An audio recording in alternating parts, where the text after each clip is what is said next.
Thank you so much, Eric, for that awesome welcome. And to Donor for being a great presenting sponsor. There are several sponsors here too that I want to make sure get recognized. So when I call your name, if you're with that company, if you could just stand. So we'll start with Google.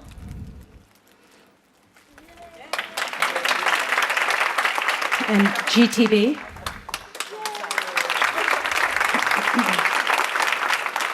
McCann.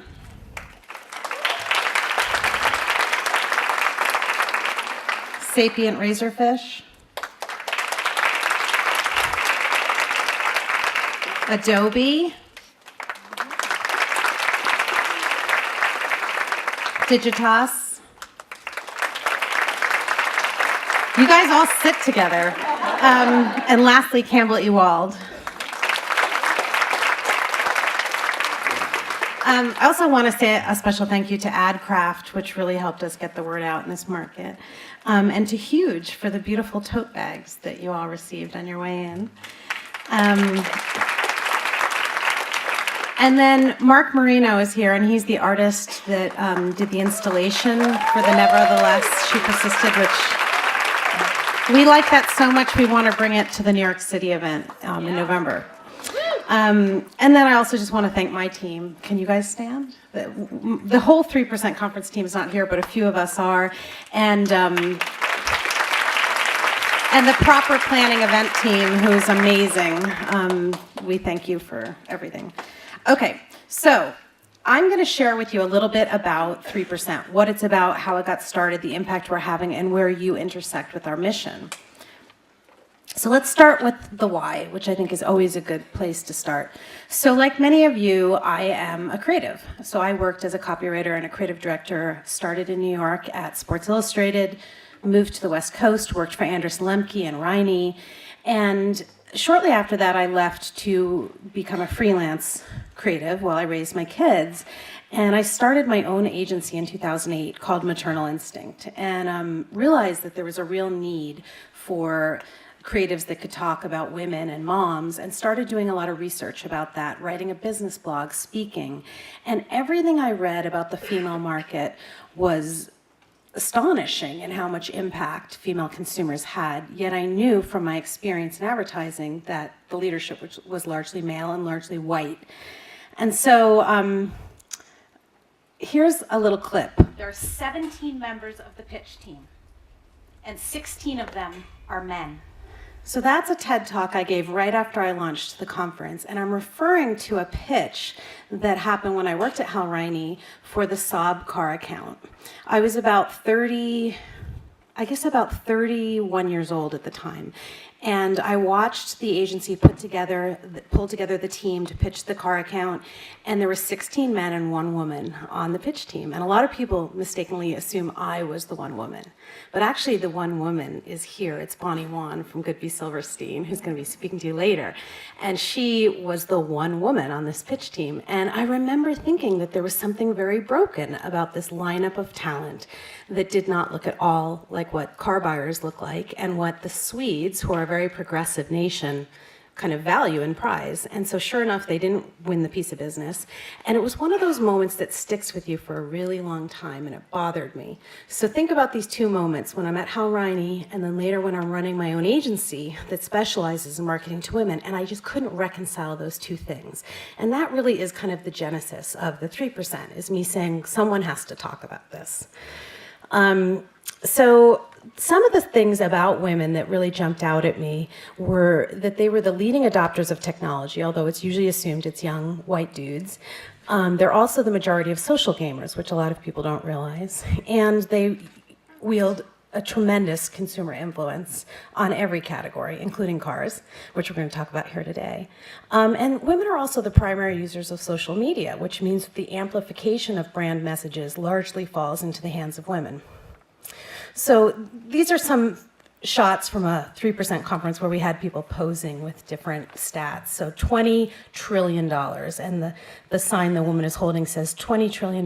China and India are not the new economy, women are. 69% of social networking site users are women. And then there's Jerry McGee from the 4As, and he's holding a sign that says, I am the 97%, and I support the 3%. 3% of creative directors are women. And that was the stat when I started in 2012. So what's shocking is that with all of this clout, as consumers, 71% of women say that they feel that brands only think about them for beauty and cleaning products, which is what I call mops and makeup. And worse, 73% feel that advertisers don't understand them. But can we be surprised if only 3% of creative directors are speaking to them? So this is what the jury of the Clios looked like in 2013. So just to give you some context, the first 3% conference was in September of 2012. This photo came out 6 months later, and I received a one-line email from Cindy Gallup that just said, "You need to come out swinging." So we took to social media and said, this lineup is unacceptable, and where are the women? And we were unrelenting, and the Clios reached out to Cindy and said, we want to remedy this. And she said to them, I happen to know that Kat Gordon is in New York City this week. You should invite her into your offices. So imagine this is 6 months after I've launched this first-time conference. I'm in New York. I live in California. And I get this phone call from the Clio saying, can you come into our offices today at 3 o'clock? I have no idea what to expect. And it's pouring rain, and I don't have a raincoat. And it's like an Ally McBeal episode where I literally dash into Marshall's on Madison Avenue and look for a raincoat, find the only raincoat in the whole place, buy it, throw it on, grab a cab, run over there. My heart's racing. And I'm really a nobody. I mean, I'm not a name brand creative. I don't have tons of industry friends in powerful places. I go into this meeting really not understanding what's going to go down, and there's a weird air pressure in the room. And I'm trying to figure out what's going on in this meeting. And I'm very slow to realize that they're afraid of me. And that I represent a mobilized group of committed citizens that are not going to let up about an issue. And they tell me, to my astonishment, that they have asked me there so they can tell me that they have committed to having a gender-equal jury going forward. 6 months after the first 3% conference. I was shocked. And I tell you that story because I think it illustrates that when the world is ready for something, it can actually happen very fast if you unlock it and you build community around it. So, what if the reverse were true of what we had accepted with that Clio lineup? This is a funny, farcical short video I want to show you that just kind of pokes fun at what we've accepted. Ow! You shot me!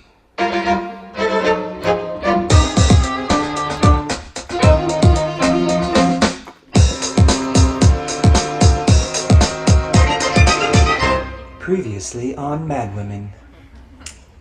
A vibrating jockstrap? How the hell are we supposed to sell this thing?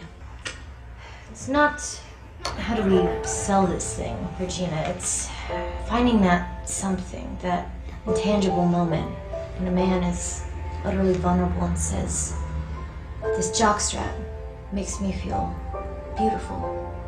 This jockstrap makes me feel worthy of a woman's attention. This jockstrap makes me feel infinite. If I may beg your pardon, I think I have an idea of how you could sell this thing. My dear boy, if men wrote copy, who would answer the phones? Right? It's crazy. So, I wrote a piece for LinkedIn that's getting a lot of traction. And I wrote that the most destructive 11 words to our future are these. And if you've said them, don't feel embarrassed, because I think we've probably all said them. But these are the 11 words. Doesn't matter who does the creative as long as they're good. And you hear that all the time. And I'm going to tell you why I think this is a particularly destructive thought pattern. First of all, it's true, but it's not complete. So it's absolutely right that someone who's a good creative has merit on their own. But creativity is a team sport. And a copywriter, an art director, a designer, UX designer, they work in tandem with others. And if you have too many people that come from a similar background, you limit the avenues for exploration. And if you think about great ideas, there's tension in them. It's about two things that are disparate coming together and forming something that has never been thought of before. And so I've heard that if you have two people ideating that are too similar, one of them is redundant in the room. So when you say it doesn't matter who does the creative as long as they're good, that's true, but it's not complete. It matters who they're being hired into a group with. Secondly, any kind of research you will do about creativity from Harvard, from Catalyst, any think tank that studies creativity bears out what I've just said, that homogeneity is the enemy of creativity. And if you have too many people that are the same, it limits the avenues for exploration. Not only that, diverse teams actually uncover errors more quickly. This is the third thing that's wrong with that thought pattern. Clients hire the other agency, and this I think is the most important thing because it often goes unspoken. We have met with so many brands over the years, 3%, that tell us that when they see an agency file in to do a pitch or a presentation, and they don't look like what that client knows its consumer base looks like, they notice, and even before you've tried to sell a single piece of work, they have mentally discredited you. And they hire the other agency, and you might not know why. And I think that's what Saab did with Hal Riney. You know, they said, wow, look at this bunch of white guys, one woman added at the end. That doesn't look anything like what the Swedes know that their car buyers look like.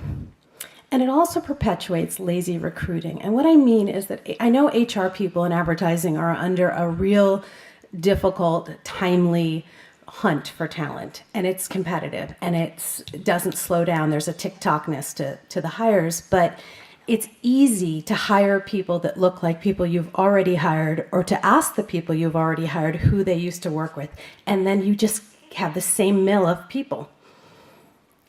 And lastly, the blind trust in that statement defies logic. And I want to do a little social experiment here with the men in the room. And I'm glad to see quite a few men in the room.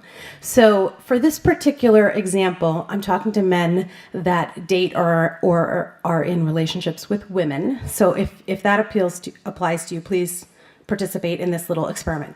So men, it is your wife or your girlfriend's birthday, and you need a gift idea for her.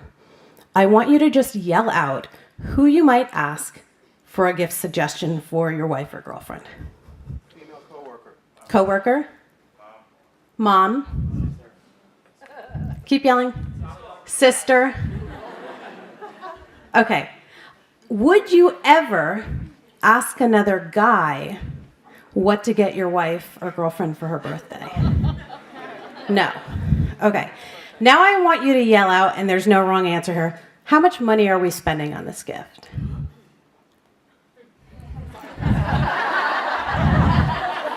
How much? $500. I feel like I'm running an auction. Do I hear 1,000?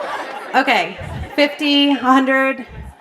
So we've done this in every city we've been to, and it always goes exactly as it just did. I would ask the clerk at Nordstrom, I would ask my sister, I would ask her best friend, I would ask my mom. I would never ask another guy. Yet, men are employing a logic that when they want to be a hero to a woman in their life, they ask another woman how to be a hero for her. Yet when that same man is now a product manager or a CMO at a client, and he turns his account over to an ad agency that's all male creatives, he's asking men what women want. His consumer base is probably driven, like most, 85% female influence, and he's asking men how to please women. And it's not $50, it's $10 million that's on the line. And so the very logic that a man employs in his personal life somehow escapes him in this blind trust between agency and client. So the thing that ends up happening nowadays is that ad agencies are valuing availability over creativity.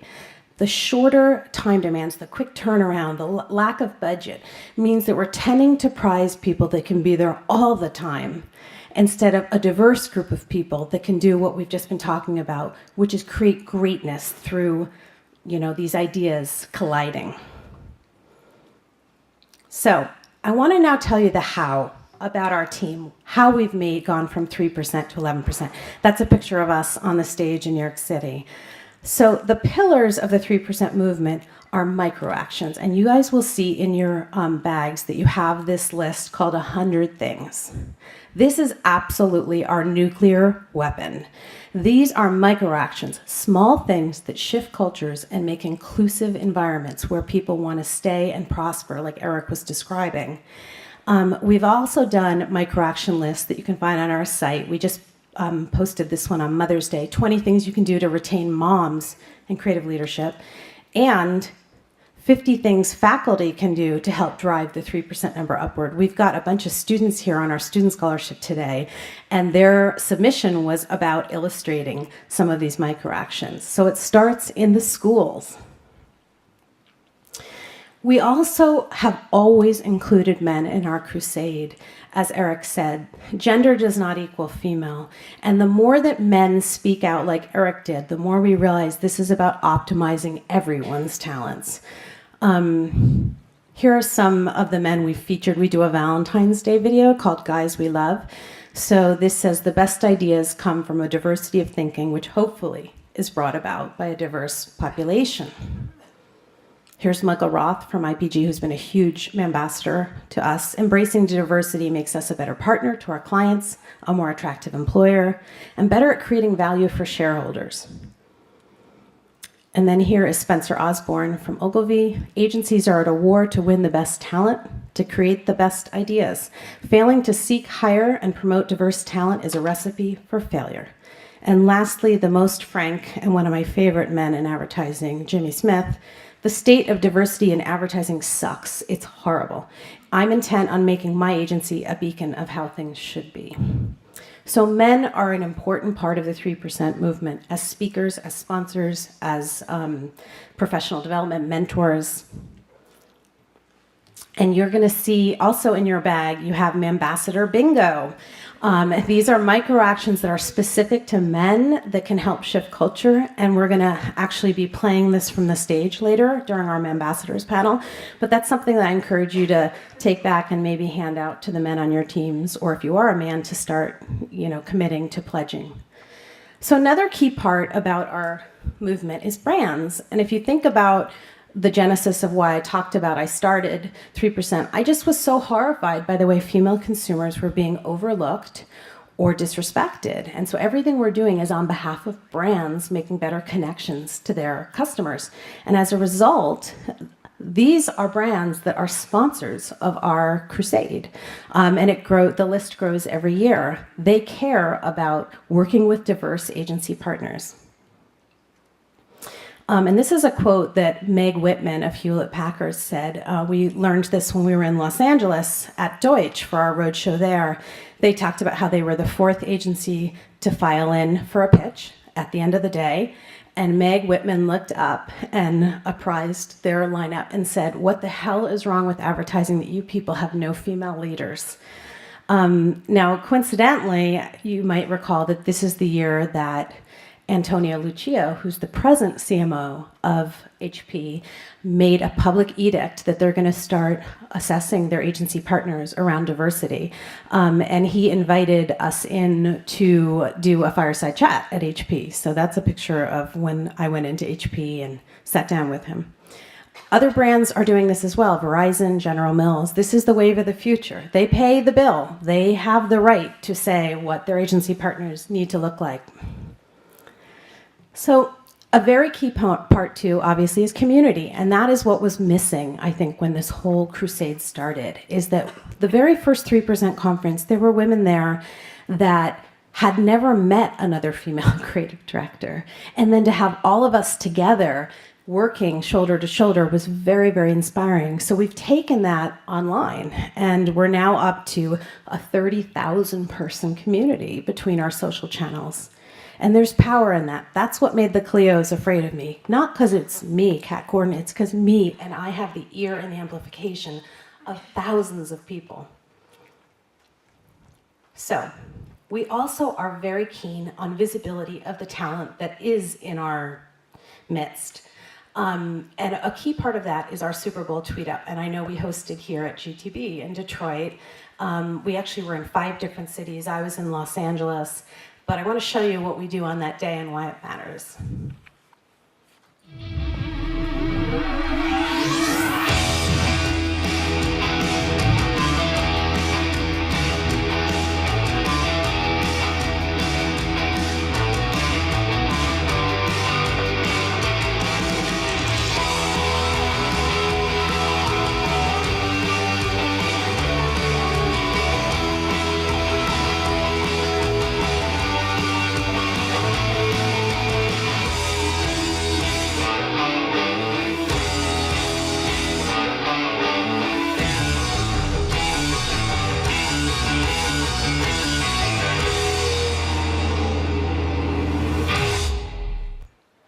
So that event is something that really came out of my own life. I live in a house of all men. I have 2 teenage sons, and we would always host a big Super Bowl party. And as an advertising person, I was always fascinated by the ads and knew that the amount of money spent on these ads was significant. And I would live tweet about the ads. And what I realized was happening is we'd have all our neighbors over in our house, and I would be shushing everybody. And I was so antisocial at my own social event, and all of a sudden I thought, how cool would it be to have a party where everyone is there expressly to watch the commercials and live tweet about them? So we've been doing that now for 4 years in a row. It's super fun. And this afternoon there's a session about the automotive ads during the Super Bowl, and you'll see some more footage of some of the tweets shared, some of the sentiment captured about the ads. We also increase visibility of talent in our field through our Next Creative Leaders initiative, which we do in partnership with the One Club. How many of you are familiar with that initiative? Okay, I see some hands. So basically you nominate female talent in your agency. It's usually women that are under 35, but doing really notable work. And I've been a judge of that, and I'm astonished by the talent that is out there. In fact, I feel it's beyond what I ever achieved in my career. And so these are young women that really are the ones to watch. And we honor them in the pages of The Drum and the One Club magazine, and then on our stage. And I noticed that on Business Insider's new list of the most creative women in advertising, I think 2 of them are some of our Next Creative Leaders, and it references that. So it's a way for us to be ensuring that they stay in the spotlight. We also, in our newsletters, have something called the CDO meter, which means that in every newsletter, we highlight one woman who has just sprouted her CD wings for the first time with an ACD or CD title. So if any of you have new hires that you want to feature in this, it's another great way to show that agencies are still grooming female talent. And we also have this 3 Cheers award we give out at the conference. It's something where you can nominate, and it's very much an individual. So it's a man or a woman who has done something notable in the last year around advancing diversity, and it's super fun. And you get a magnum of Veuve Clicquot champagne, and it's right before the cocktail party. So it's a way that we honor individual contributions to this issue. So mentorship is another very important part of the 3% movement.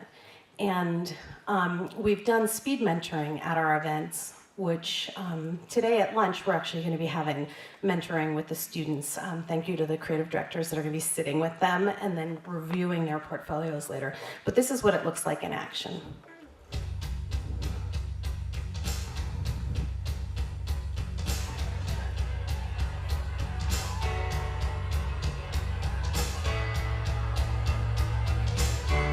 I find networking for networking's sake to be kind of yucky. It's strange, it's artificial. It makes me feel awkward and uncomfortable and weird, and I don't like feeling that way.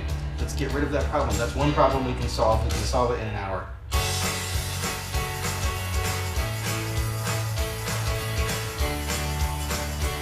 Speed mentoring is a way for mentors to give back in bite-sized pieces because they're always overtaxed.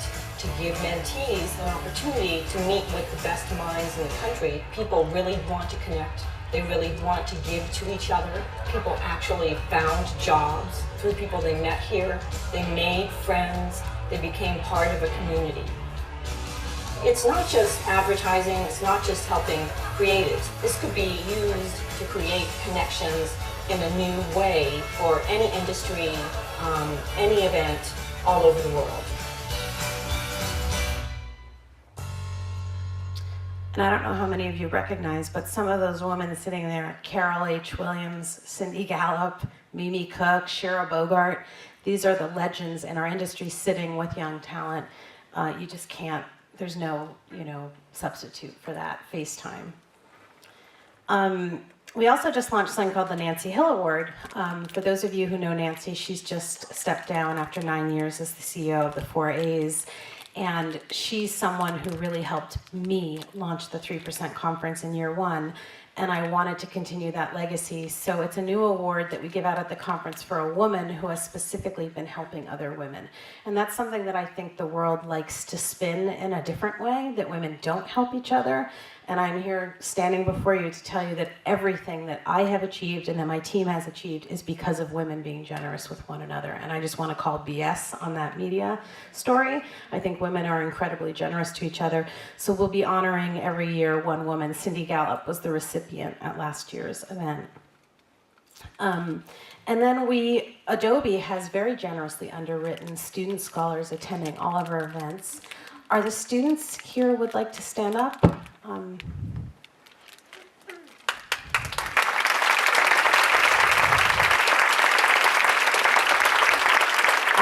and I love that you're sitting up front. But this is a cycle where everyone can help someone. You guys can help someone who's still in high school discover advertising as a career. It's a full circle thing. So thank you to Adobe for enriching our community through the portfolio reviews and the scholarships for students to be at our events. And then professional development is increasingly a very important part. A lot of people come into advertising, they're trained through portfolio school, and then it's a sink or swim, good luck. All of a sudden you're a creative director, there's no training. So we've done a CD boot camp at our events. That's Rob Schwartz and Xanthi Wells. We've had Rick Boyko and Cindy Gallup teach creativity sessions. And then here's Susan Cradle and Jeff Goodby sharing everything they've learned in their legendary careers with creative directors. And then even young talent, like Ivan Cash is a great young creative that spoke on our emerging creative track. And the amazing duo from Canada, Janet Keston and Nancy Vonk, the original Dove Real Beauty work, they've taught at some of our events. And lastly, our consulting and certification is the newest offering in 3%. After 5 years of building awareness and community, it's time to move into activation, where agencies need to be accountable around metrics that matter. And so we have launched 3% certified. And just this summer, the first agencies are going through it voluntarily to see how they meet a series of criteria that we've established that make for truly diverse, inclusive environments. So there should be an announcement by the end of the summer about the first 3% certified agency. And then we also have been working with agencies like DDB in their recent Phyllis project. Liesen Stromberg, who's here, our COO, put together a whole leadership development for their most promising women. So we're increasingly getting inside agencies and helping them do better and figure out where they're falling down. And then research is another important component. We've done a series of our own proprietary research. The 11% number came from a study we did to show that there was growth from the 3% number. And then we also did a study of creative women to find out what do they want to stay in advertising. We do not have a pipeline problem, we have a retention problem. And we found out the unique needs of creative women, and that is what informed the algorithm of our certification. And then how many of you saw our Elephant on Madison Avenue survey last summer? We presented at Advertising Week. If you go to elephantonmadisonavenue.com, you can download the whole white paper. It's pretty amazing, and I encourage you to read it. And this is maybe the blah blah of today's presentation. We have a lot of work to do around sexism in our industry. It is alive and well. 60% of women reported that they were less well compensated than their male peers. 91% have heard demeaning comments from colleagues, and 54% have been subjected to unwanted sexual advances. There's problems around motherhood. I really encourage you to read this report, and we will continue to do research. It's important, you can only improve things that you measure, and we are determined to keep measuring the things that matter. So what's happened as a result of all these things? Well, first, the 50/50 initiative, which the Art Directors Club issued shortly after our first event. This was an invitation to all of the award shows to do what the Cleos had said and the Art Directors Club said, which is, let's make sure juries are gender equal. And that a bunch of 3%ers showed up for that photo shoot. We have a very activated community of 30,000, including a lot of men, and events. Look at this, you guys are the last one on this list. We have really covered the country. Where are you? There you are, Detroit. We've been to London, we've been to Toronto, and on August 31st, we will be in Sydney, or North Korea, as many Americans would identify Sydney. I don't know if you've read that.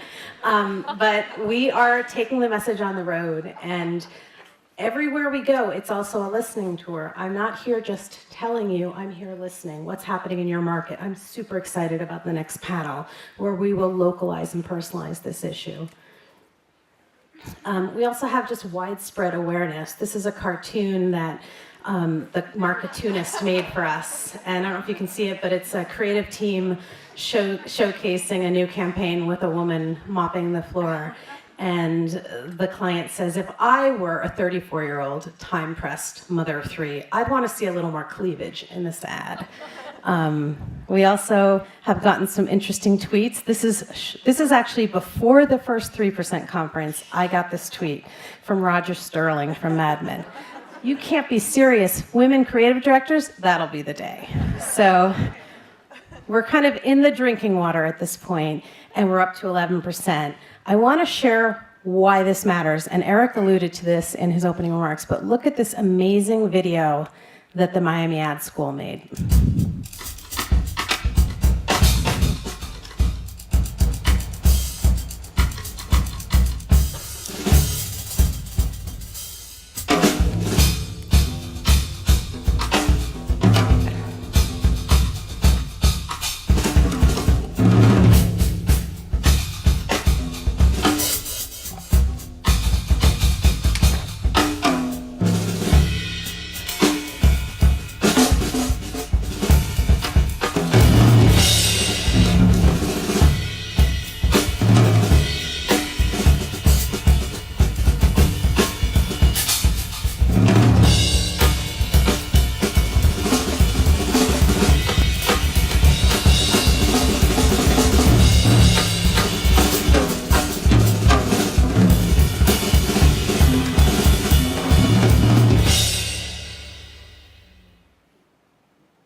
First of all, that's a piece of student work. Students, you too are part of the change. You too can create compelling messaging.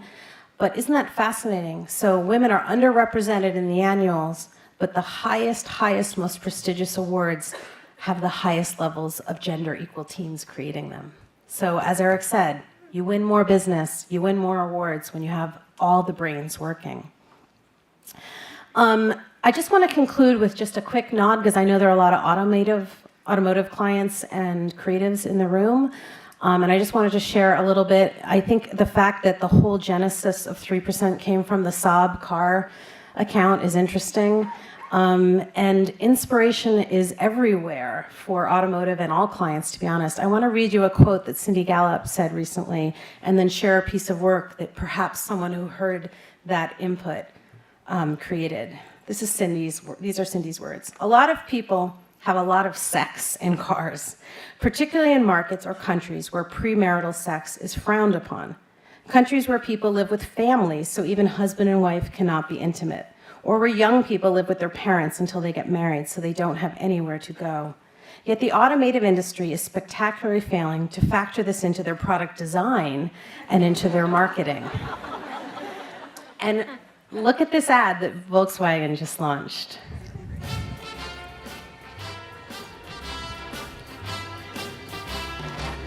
Let me tell you about the birds and the bees and the flowers and the trees, the moon up above, and a thing called love.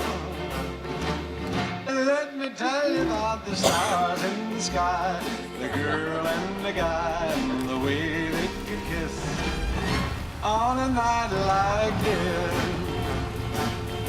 When you look into your big brown eyes, it's very plain to see that it's time you learn about the fact of life, starting from A to Z. Let me tell you about the birds and the bees. Life's as big as you make it. Introducing the all-new 7-seater Volkswagen Atlas. And a thing called love. So I would encourage you, oh wait, I want to go back for a sec. Can you go to the one with the little boy with the seatbelts on him, Brenna? I think it's one back from that. Okay, well, I'll just tell you, even if the image doesn't come up. I wrote something on Facebook that got retweeted a lot. So I have 2 sons, as I mentioned, and my younger son is almost old enough to get his learner's permit. And obviously we've been through this with the older son, but I'm in the car a lot with this boy, driving him to baseball practice and school. And I feel like there's a missed opportunity where before kids become drivers, they can learn how to be drivers. And what I mean by that is operating a car is very, very simple, but it's situational. Driving is situational. And every time I'm in the car with my son, there's an opportunity for the GPS to be intelligent about where we're driving, the weather conditions, two-way roads, merges, everything. Where is an automaker going to create something for parents like myself, where in that last year before they're actually driving themselves, they're learning how to drive while their mother or father is driving them, telling them, approaching a 3-way stop, what you should be looking for, all the things that you study for in your DMV test. I want to have that come alive in a car experience, and I wonder why no one is facilitating that. So I feel like social media is a great place. Too many brands think of it as a distribution channel, a place to shove stuff out instead of to listen in on sentiment and things people are wanting and things people are clamoring for. And then I also want to share that within automotive, women are largely absent. Basically, one of our art directors took a thumbnail grab of every single ad that ran during the Super Bowl and color-coded them. Was there a woman in the spot? Did she have a speaking role? Was it a gender was it a powerful stance for women? And it was amazing, because even though the Super Bowl ads have gotten far less sexist, what really we found is that women are largely absent from the spots. They don't have speaking roles. They don't even have much of a role in the action. There it is. So you'll see that that light blue bar is a gender inclusive spot. That's where you wanted to get. And there is one Super Bowl ad that managed to pull that off. So don't just look at whether or not your advertising is insulting to a group. Is it inclusive of that group? And there's the boy. It says, when your dad is teaching your older brother how to drive. That's basically our family. And then I want to end, I reached out to our friends at Sparks and Honey. I don't know if you guys know them. They're an amazing little SWAT team that is an Omnicom agency that does trend watching. And I asked them if they could give us a little peek into the future of driving. And here's what they shared with us. VR. There's going to be new perspectives inside the engine and transmission for consumers through VR. Biometrics. Imagine a day where you never need to carry keys because your fingerprints are your keys. And wearables. This is super interesting to me. If you think about safe driving, especially if you're driving long distances, imagine that your wearables can tell when you're getting fatigued or in danger of falling asleep and can actually stimulate you in a gentle way to keep you alert. So that's the future of driving. The future of mobility is even more interesting. Underground, trafficless car travel, up to 130 miles per hour. So this is Elon Musk's kind of new crusade, and I actually worked on the launch of Tesla and wrote their first website. And if anyone can make this happen, it is these people. It's an interesting way to think, especially in areas like Los Angeles, where traffic is such a huge problem. And then, of course, we know about the sharing economy and car sharing, but imagine where you can literally drop off a car and pick it up anywhere. It's not a return trip. That starts to become really interesting. And lastly, a constant cloud connection between your vehicle. Safety, security.